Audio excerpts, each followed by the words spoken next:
இயேசுவில் எனது அன்பிற்குரியவர்களே, உங்களுக்கு என்னுடைய இதயம் கனிந்த வாழ்த்துக்கள். வணக்கம்.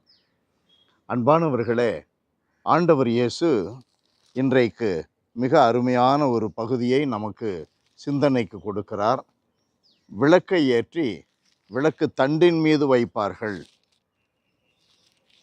மறைத்து வைக்க மாட்டார்கள். வெளிச்சம் எல்லாருக்கும் தெரிய வேண்டும். நம்முடைய வாழ்விலே எப்பொழுதும் நமது நல்ல செயல்கள் எல்லாருக்கும் அறியப்படும்படி நாம் நல்ல வாழ்க்கை வாழ வேண்டும். 5:16 மத்தேயு நற்செய்தியிலே வாசிக்கிறோம், உங்கள் நற்செயல்களை கண்டு மக்கள் விண்ணக தந்தையை மகிமைப்படுத்துவார்கள். மற்றவங்க பார்க்கணுங்கிறதுக்காக செய்யறதில்ல. நாம் வாழ்வது, நல்ல வாழ்க்கை வாழ்வது, உத்தம வாழ்க்கை வாழ்வது மற்றவர்களுக்கு மனசாட்சி போல இருக்க வேண்டும், மற்றவர்களுக்கு வழிகாட்ட வேண்டும்.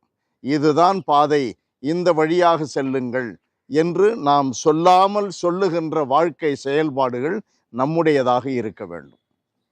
அது ஆண்டவருடைய விருப்பம். படைப்பிற்கெல்லாம் நற்செய்தியை பறைசாற்றுங்கள் என்று சொன்னாரே. திருத்தூதர்கள் பல நாடுகளுக்கு சென்றார்கள். நம்முடைய நாட்டிற்கு தோமா வந்தார். காஷ்மீர் பகுதிக்கு நம்முடைய ஆண்டவருடைய திருத்தூதர் பலவேந்திரர் வந்தார் என்று சொல்லுகிறார்கள். அன்பானவர்களே, நம்முடைய வாழ்க்கையில் நமக்கு அப்படிப்பட்ட ஒரு அழைப்பு இருந்தால் நாம் மற்ற இடங்களுக்கு சென்று போதிக்கிறோம்.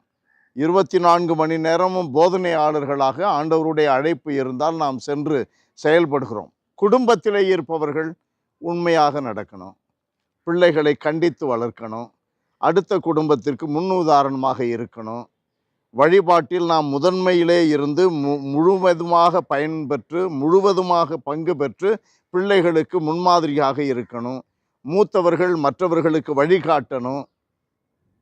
நம்முடைய வார்த்தை, செயல் இவைகள் வழியாக மற்றவர்கள் எத்தனை பேர் தவறி போகிறார்கள், எத்தனை பேருக்கு நாம் தவறான தூண்டுதலை கொடுத்திருக்கிறோம். அன்பானவர்களே, நம்முடைய வாழ்க்கையிலே நாம் மற்றவர்களுக்கு வழிகாட்டவில்லை என்றாலும் கூட தவறான பாதையை காட்டிவிடக்கூடாது, இல்லையா? ஆனால் ஆண்டவர் நம்மிடமிருந்து எதிர்பார்ப்பது வழிகாட்டுங்கள், நன்மையான பாதையை இதுதான் என்று சுட்டி காட்டும்படி வாழ்ந்து காட்டுங்கள். நாம் சிலுவை போட்டிருக்கிறோம் அப்படின்னா இயேசுவை பிரதிபலிக்கணும் நம்முடைய வாழ்க்கை.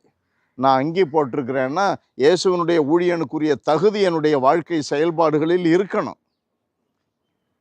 அன்பானவர்களே, ஆகையினால் நம்மிலே இருப்பது இயேசுதான்.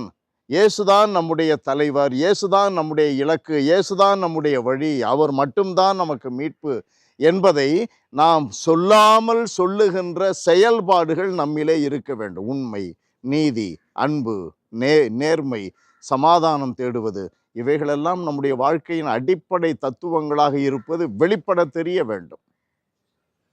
அன்பு நிறைந்த எங்கள் கடவுளே, உம்மை போற்றி புகழுகிறோம். தினந்தோறும் எங்கள் உள்ளத்திலே உம்முடைய உண்மையான வார்த்தைகளை, வாழ்வு தருகின்ற வார்த்தைகளை விதைக்கிறீர். நாங்கள் உண்மையாக, நேர்மையாக, நீதியோடு அன்பு செலுத்தி வாழ்ந்து உம்மை மகிமைப்படுத்த தினந்தோறும் எங்களுக்கு அழைப்பு விடுக்கிறீர். நாங்கள் அழைப்பு பெற்ற, நாங்கள் அழைப்பு பெறாத மற்ற மக்களுக்கு, இளையவர்களுக்கு, தெரியாதவர்களுக்கு வழிகாட்டியாக இருந்து அவர்களையும் உம்மிடம் கொண்டு வந்து சேர்க்கும் பொறுப்பை எங்களிடம் கொடுத்திருக்கிறீர். இந்த பொறுப்புணர்வோடு நாங்கள் நடந்து கொள்ள எங்களுக்கு அருள்தார். ஆவியினால் வழி நடத்தும். இயேசுவின் நாமத்தில் ஜெபிக்கிறோம் பிதாவே. ஆமென், ஆமென்.